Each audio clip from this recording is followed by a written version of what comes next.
Hello, cuties. Welcome to the quest board. I wanted to provide Tanti with a lair that was appropriate for her strong presence in my stories. I also wanted to build the Bonegrinder from the Curse of Strahd. I also wanted to enter a build in the Post Apocalyptic crafting challenge over at Karl Makes Stuff.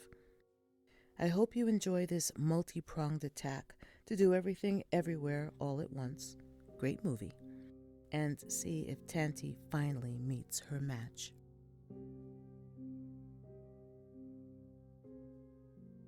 Baza thought the old man looked crinkled. Both his gray, chalky, hanging skin and his shredded, crusty cloak. He worried, for several reasons, whether he had made the right decision to step into the portal at the children's temple. Maybe he sat before this grandpa because he himself was in the form of a man, not a child. He could not remember the last time his fingers were short and chubby, and he could not reach high shelves or lift a boar carcass by himself. He did not feel like an adult, but he knew, after all he had seen and done, that he was not a child. He was also nervous about the room he found himself in, if it could be called a room. Various pieces of furniture, chairs, tables, cabinets, were scattered around the area. There was even a small hearth with a low but fiercely popping fire that provided a weak, flickering light, but he could not see any walls. Before him was a worn and scuffed work table with extra beams of wood crisscrossing the legs and nails of different ages rusted to different colors, as if it had been repaired many times. Baza wondered what the table was used for that it broke so many times, especially because, flanked by bowls, jars, herbs, and strips of different things, the old man crouched on top of the rickety table. He seemed wiry enough to spring. The lack of walls, the shadows darting just at the edge of the sputtering light, and the sharp golden eyes through which the old man stared at him made Baza tremble with uncomfortable familiarity.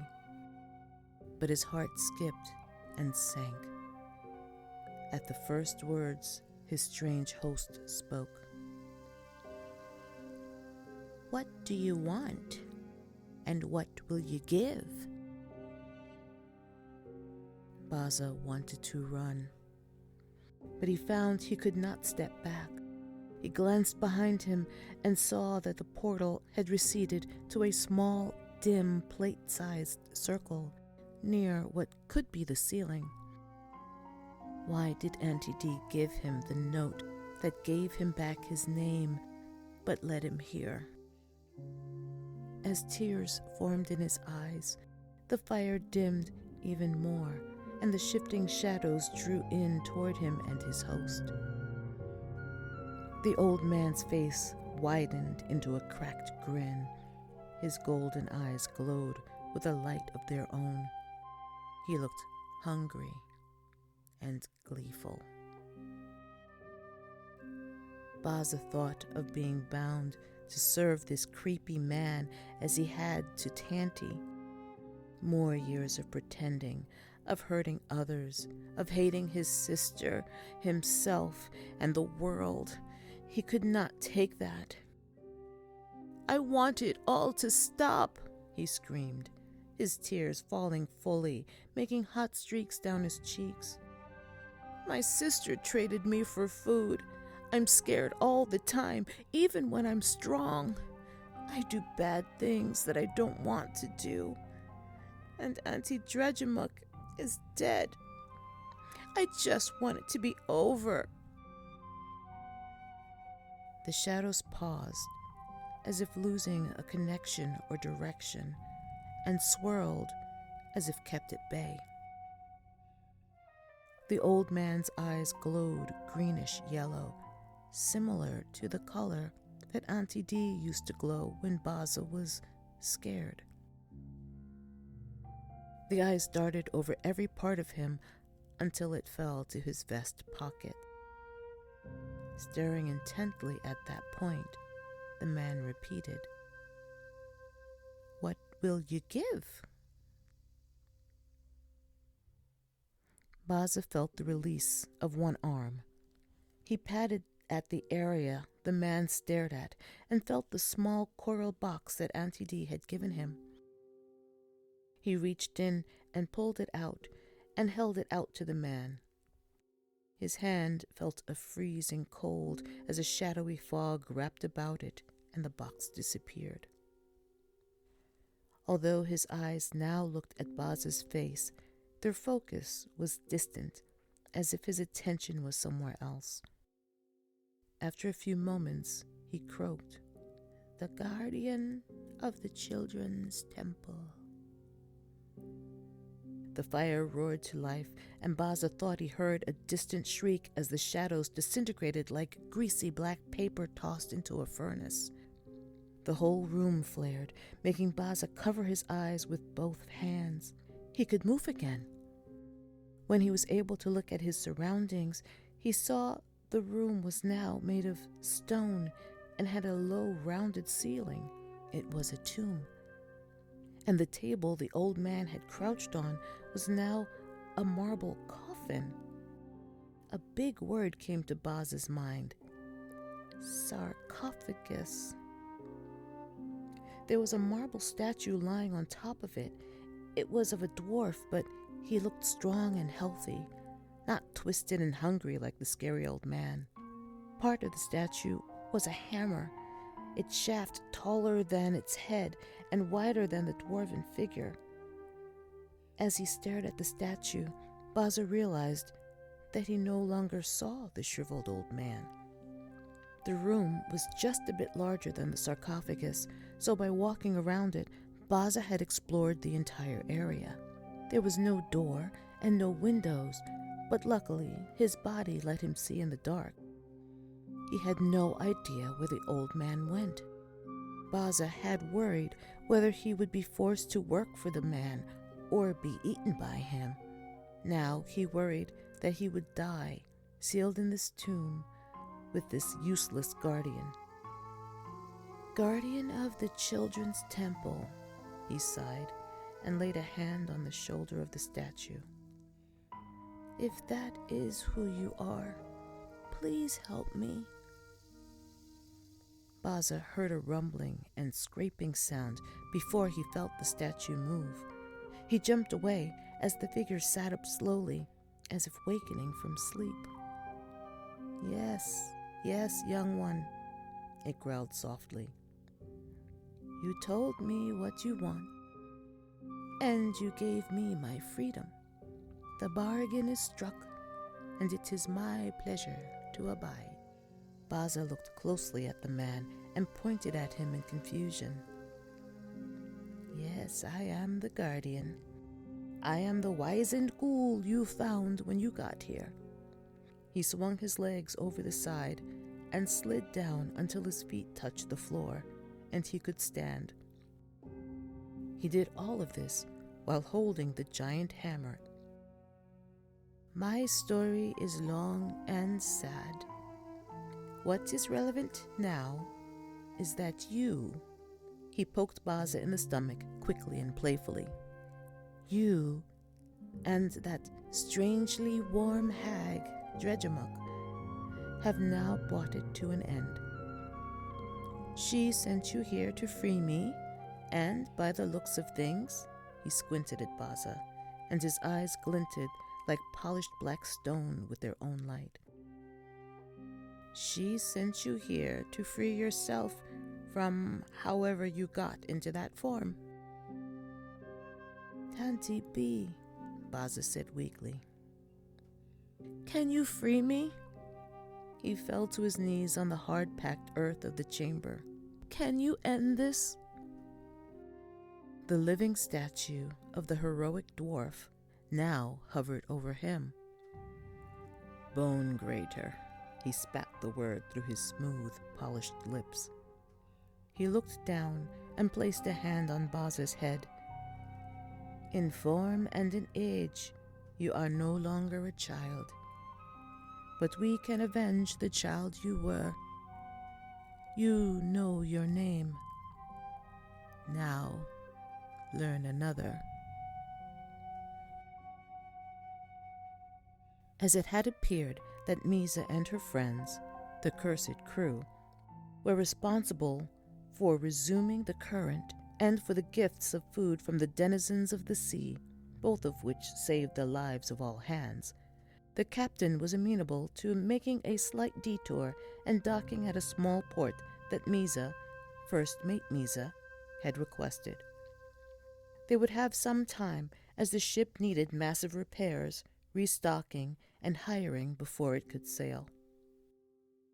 The grateful merfolk had interrogated their allies on the coasts and at sea, and had gleaned a few clues that all pointed to this area. Once aground, they began their own investigation of the landscape, and Femi was with them. He had been provided by the merfolk with boots that were covered in a bladder that held seawater, allowing him to step off the ship without actually touching land. He stumbled several times, not used to walking on a surface that did not rise, fall, and buck. They now camped about a week's journey from the dock. They worked together like a family to start a fire, set up tents, and hunt and forage for dinner. So, as the last bit of blue in the sky grayed and then blackened, they were warm, comfortable, and enjoying a tasty meal silently prepared by Femi. They had been going over the strange happenings before they got to port, and the subject of the disappearance of Gursain arose. There had been a ship-wide search for Gursain, but after a few days, with no new smells of rotting flesh or surprising dark stains appearing under barrels or chests, the crew assumed he had fallen overboard one night. There was a brief ceremony to commend his memory to the waves, and then life aboard the ship had resumed. No one had known him well, although Femi worked with him most closely.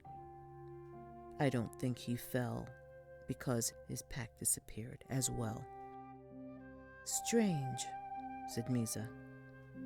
Either way, I hope he found peace. But now we have to prepare. They had followed comments about wonderful baked goods and missing people, strange old women, nightmares, and tragic bargains. All of those fragments seemed to coalesce, like rivulets meeting to form a stream, running in the direction of the town they would enter tomorrow. They would split up so as not to draw attention to themselves. As they prepared to separate the next morning, Huragor noticed that Drew was uncharacteristically serious and had used a couple extra lengths of leather strap to secure her hammer, Fabe, to her side. He asked her why. I dreamt that I lost him, and it was my fault. Maybe I should have taken him home as soon as I found him, but you all helped me, and I owe you my aid. He knelt so that he could look her in the eyes. He collected a handful of earth. As he squeezed it, a pale green sprout sprung from between his fingers. In a few seconds, it was a woody sapling about a foot high. He dug a hole, placed some of the bones and ashes from last night's meal and fire into it, then planted the sprig in it. The trees do not owe those who help them flourish, but by their very nature, they repay. Drew did not smirk or wink or chuckle as she responded. The rabbit whose bones and fat are in that hole did not have a choice about where it ended up. We do. The plan was that Misa would enter town last. She had seemed to be the one Bonegrinder had taunted and driven most, so she might be the one that attracted the most attention. Misa had spent the day hovering at the edge of the forest as the party split into teams.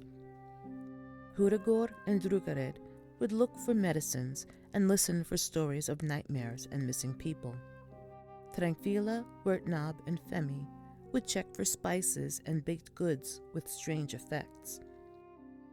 Misa would survey the town from a distance, then enter near evening. They would meet up, report, and discuss strategy. Misa spent the day hovering at the edge of the forest, watching the town, which was about an hour away. Beyond it, on a prominent knoll, stood a quaint windmill. It was clean and in good repair.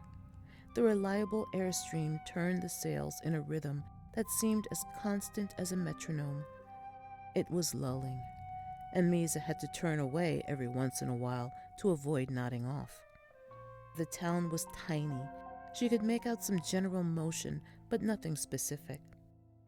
As the sun began to settle lower in the sky and sunset approached, she exited the tree line and began making her way to meet the others. There was less and less movement. Even the blades of the windmill slowed. Clouds began to gather in the sky, causing the light around her to gray as she traveled. As she neared the town, she herself began to feel sluggish, as if the grass beneath her boots belied an oozing bog. She paused and felt herself sink slightly. She moved one foot to step back and found she could not. Just as it did so many years ago, her heart froze. She felt the same pull forward that she had in Bonegrinder's hut what seemed a lifetime ago when she stumbled upon it as a lost, hungry child. She could not step back. She could not stop. The only direction she could move in was toward the town. Her throat tightened with remorse. They had not expected an attack. Misa should have known better. Bonegrinder was so many steps ahead of them. How could they win now? She drew her sword, and pressing forward through air that felt heavy and thick as water, she hastened to meet her friends and her fate. As she walked purposefully through the streets, she watched for any sign of her friends. Would she find them at her destination, wherever that was? As she reached the opposite edge of the town, she stepped across the border. She realized where she was headed. Above her, a beautiful, peaceful, simple windmill churned stoically and directly in her path. Although all the windows were lit with a cheery, flickering firelight, she could not make out details until a sudden crack of lightning illuminated it, and she saw the blades with a brief flash of clarity. From this closer distance, she saw that what had appeared to be furled sails were actually bundles of inconsistent sizes. She gasped and broke into a frantic run as she realized that she recognized the outlines of each of the forms. Their heads lolled as their unresponsive bodies shifted back and forth in the tide of gravity that pulled at them as they revolved around the central shaft. Misa heard a whining creak as the blade that supported Huragor strained with his weight. The wind picked up, and his blade disappeared upward quickly as Femi, then Tranquila and Wertnab, then Drugared spun by. Misa jumped and grabbed for a walkway that circled the lower level of the structure, but the support crumbled in her hands. The walls were too smooth to climb, and rain had begun to fall, slickening the walls and turning the ground to muck. Lightning again lit the scene, and she could see a human-sized figure crouched on the domed structure that topped the building. It stared at her, unmoving, until she saw it. Then it leapt off. She saw and heard the billow of leather catching wind as wings extended from its body, allowing it to glide directly to the blades, to Femi's blade. Femi did not move or shout as the creature tore at him. Misa aimed quickly and threw her sword end over end at the creature, who who deftly contracted and expanded its wings, allowing it to dodge the blade. He held on to the windmill blade, riding it around as if it were a bucking but tethered animal. He knocked the sword back at Misa. It splashed into the deepening mud at her feet. The beast placed a clawed finger up to its lips and pointed at the entrance. With the next flash of lightning, Misa could see that the lashes binding Femi were now frayed. One of his arms was now free. The creature resumed ripping at Femi's bindings and soon landed before Misa and placed Femi on the ground. "Keep her busy," he growled at Misa as he again pointed at the entrance. "I will get them down. When I say run, get out however you can." Now that he was close, Misa thought she recognized the monster before her. "Gersane?" she asked. "That is not my name," he said. His face showed no bruising, but his expression indicated that he was feeling a shocking depth of pain and anger, just as a swath of purple-black skin hinted at the trauma beneath it. He turned and leapt upward in a swoop to work on freeing Drugared. He started slashing at her waist, where Fabe bulged against the ropes. Misa did not see a choice but to be the distraction he asked for. She had let her friends walk into this trap, and she could not free them by herself. Her heart churning with guilt, she sidled up against the structure and opened the door. The bright, warm light she saw from outside reduced to a small hearth that seemed too far away for the size of the room and gave off just enough light to create shadows. She smelled earth and herbs and blood and gravy. The scents and furniture were familiar, and her anger began to rise. She had stepped into the darkness of the familiar hut where her and her brother's hell had begun. The guilt she already felt seemed crushing now as she wondered where he was now. Misa heard growling and saw small, quick shadows scutter behind the meager furniture and scattered debris. She heard small bare feet pad swiftly across the floor toward her, long nails scratching on wood, but only saw a shadow flicker as she felt a sharp, searing pain in her calf. A small figure with matted fur and needle-like teeth had bitten her. She sliced at it, her sword taking off a finger, a small, bony finger that fell to the floor as the creature cried out and backed away. It whimpered in a corner. Some of the hunger had left its eyes, and it looked lost and sad.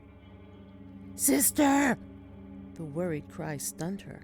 It was the voice of a young boy, although snarling through a predator's snout. Was it calling to her? Was this?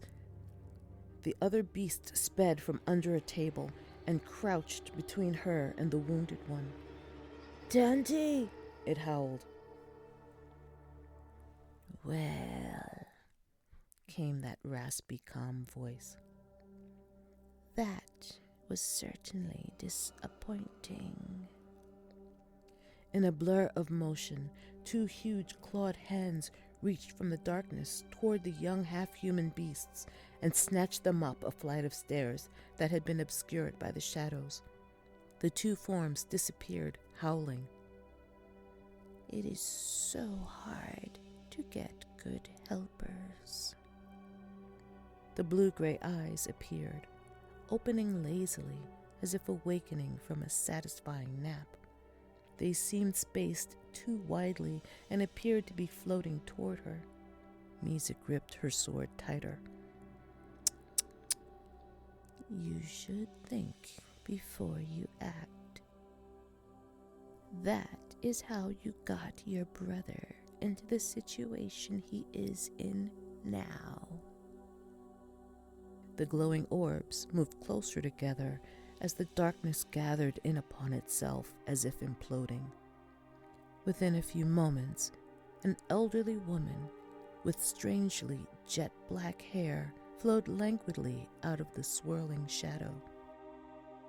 I must admit, I did very well from our bargain.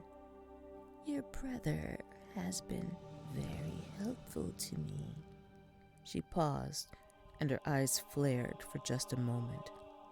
And to my sisters, until they passed. The corners of her mouth curved upward slightly. And you have been thrilling to watch. Not a dull moment with you.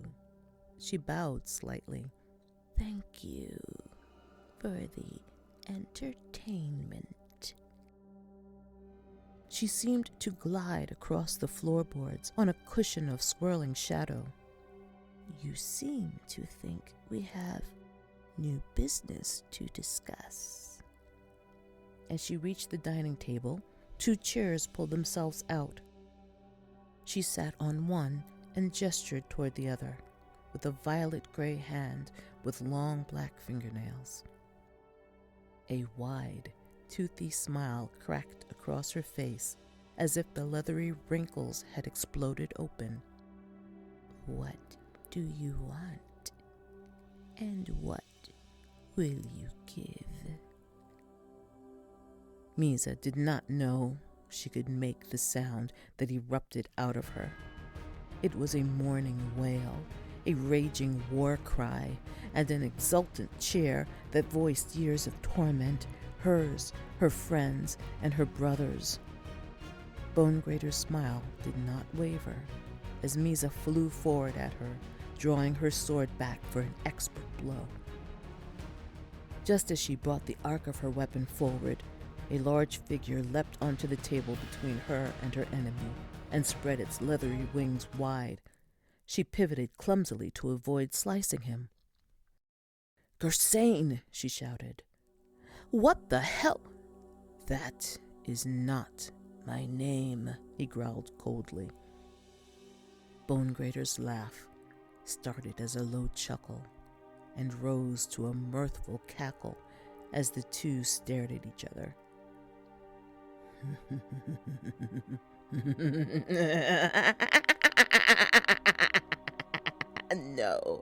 No, that is not his name, she said as she rose and placed a hand on his shoulder.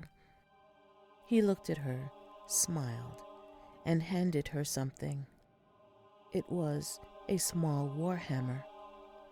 Misa recognized Thrugared's sentient hammer, Fabe, as he placed it in Bonegrinder's clawed hand. He has no name. She glided past him so that she could see Misa's face as she worked out the puzzle. Misa's body trembled. The sword clattered to the floor as her hands grew numb. Her head felt cold and light, her vision narrowed, and she fell hard to her knees. She looked at the floor and could not raise her eyes to look at him. But from behind the beaming hag, she heard him speak again. My name is Baza, he and Misa said simultaneously. Both Bonegrinder and Baza seemed stunned and demanded, he from Misa and Bonegrinder from him. How do you know my name? Your name? Misa looked up, and Baza frowned and turned away from her. He smiled innocently at Bonegrinder. It's okay, Tanty, he said. His voice was higher pitched, and his face was softening. My name is not important. The only name that is important now is his. He pointed at the hammer. I found out that he has a lot of names. The one for now is a big word I had to practice. As Bonegrinder looked down at the hammer in her hand, he turned toward Misa and mouthed one word, Run. He turned back to Bonegrinder, closed his eyes, and shouted as loud as he could. Apocalypse! Apocalypse! Apocalypse! As the last syllable left his lips, he felt crackling energy begin to wash over him, singeing his skin, and was glad that the guardian of the children's temple had told him the truth. He remembered that his sister's name was Misa. He was glad that he got to see her before he died. She had come for him. It had taken her years, but she had come for him. Everything would be over now. He awoke to the sound of birds and the smell of rabbit stew. Femi's stew. Baza sat up, or tried to. He yelped as he felt his skin tear slightly, and he remembered the burning energy that should have killed him. Baza?